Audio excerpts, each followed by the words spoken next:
जिल्हा परिषद प्राथमिक शाळेच्या विद्यार्थ्यांनी आपल्या या लेझिम पथकातून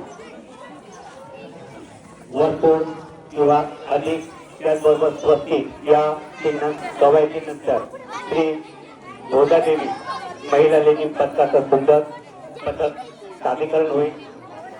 त्यानंतर श्री गोदादेवी माध्यमिक विद्यालयाच्या विद्यार्थिनीचं देशभक्ती गीते सादर होतील। जिल्हा परिषद विद्यालय या दोन्ही विद्यार्थ्यांचे मनोगत भाषण या ठिकाणी होईल।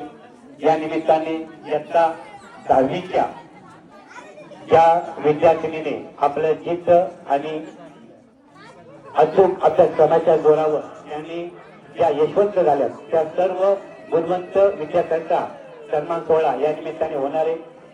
त्याचबरोबर या विद्यार्थ्यांच्या बरोबरीनं ज्यांनी त्यांना प्रेरणा दिली त्या सर्व सन्माननीय गुणवंत विद्यार्थ्यांच्या पालकांचा पण सन्मान, या विद्यार्थ्यांची पण या ठिकाणी भाषण होणार आहे।